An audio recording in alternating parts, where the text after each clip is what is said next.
తెలంగాణ చరిత్రను చెప్తారు. బంజారా భాషలో ఎట్లాంటి నా వైఫ్ చూడండి ఒక్కసారి చూడండి మిత్రులారా. దయచేసి నేను అప్పుడు పాట పాడుతున్నది నేనే, డప్పు కొడుతున్నది నేనే. మరి మీ దగ్గర ఏమైనా ఎవిడెన్స్ ఉన్నాయన్నారు, నిన్ను ఏమైనా తగ్గించలేదు. ఎక్కడో పాత ఫోటోలు చూపిస్తే మా దగ్గర బిడ్డ ఏమైనా తగ్గించలేదు. ఎక్కడో పాత ఫోటోలు చూపిస్తే మా దగ్గర బిడ్డ నువ్వు నకిలీ అని నిన్న వెళ్ళిపోయింది.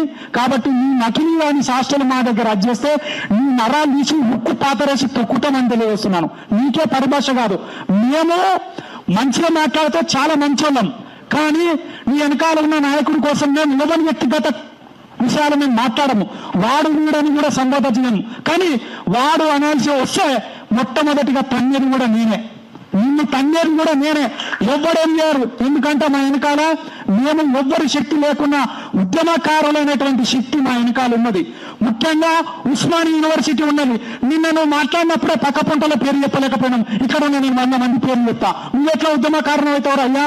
నీ పేరు ఏం పేరు ఉండే మా సోదరుని మాట్లాడుతున్నాడు. ఇక్కడ మా ప్రశాంత్ అన్న పేరు చెప్తా, మా శ్రీవర్ అన్న పేరు చెప్తా, మా కళ్యాణ్ అన్న పేరు చెప్తా, క్రాంత్ అన్న పేరు చెప్తా, మా వెంకట్ యాదవ్ అన్న పేరు చెప్తా. ఇక్కడ ఉన్నటువంటి మా అందరి పేర్లు చెప్తాం. మరి నేను నిన్న మర్చిపోయినప్పుడే వాడు పైసలు ఇస్తే నేను ఇక్కడికి వచ్చి ప్రెస్ మీట్ పెట్టినా అన్న విషయం మా అందరికీ తెలుసు. కాబట్టి నేను ఒకటే విషయం చెప్తున్నాను.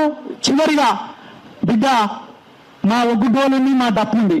మా వల్ల మాత్రం తీరవస్తే నేనే ముందకంటా, నీ పెళ్లి మాత్రం చేయడం ఖాయం. కానీ నువ్వు బూతులు మాట్లాడితే అంతకంటే బూతుల మీద మా వాళ్ళు చాలా పిహెచ్డి చేసిన వాళ్ళు ఉన్నారు. మా అమ్మలు వాళ్ళందరం తీసుకొచ్చినామనుకో, నువ్వు మా బడుగుల బిడ్డవే అనే ఇంతసేపు చాలా సున్నితంగా సరళమైన పరిభాషలో నీకు హెచ్చరిస్తున్నాము. లేకపోతే మాత్రం బిడ్డ అమరుల కుటుంబాలు వస్తాయి, ఉస్మానియా యూనివర్సిటీ వస్తాయి, దాని ఇంకా ఉన్నటువంటి అనేక రకాలైనటువంటి కళారూపాలు కూడా వచ్చి నీ కథం మాత్రం చేస్తాము. నువ్వు క్షమాపణ చెప్పుకోవద్దు మాత్రం ఇట్లనే ప్రెస్ మీట్లలోనే గతంలో ఒకటి తమిళ పడ్డాడు, అట్లా నువ్వు పడక తప్పదని తెలియజేస్తూ, ఖబర్దార్ బిడ్డ, ఎవడైనా తెలంగాణ ఉద్యమకారులను వ్యతిరేకంగా మాట్లాడితే వాడిని మాత్రం ఒళ్ళు హూన్యం చేసేటట్టు ఖచ్చితంగా రాజ్యాంగబద్ధంగా దాడి చేస్తామని తెలియజేస్తూ ఈ ప్రెస్ మీట్ నిలవలసినటువంటి పెద్దలందరికీ కూడా ధన్యవాదాలు. జై భీములు. ఖబర్దార్ తెలంగాణ ద్రోహులారా, ఖబర్దార్ తెలంగాణ ద్రోహులారా. ఇంకొక విషయం చివరగా, మా సుక్క సత్య తాత కంటే మీ పవన్ కళ్యాణ్ పెద్ద యాక్టర్ కాదు. మా సుక్క సత్య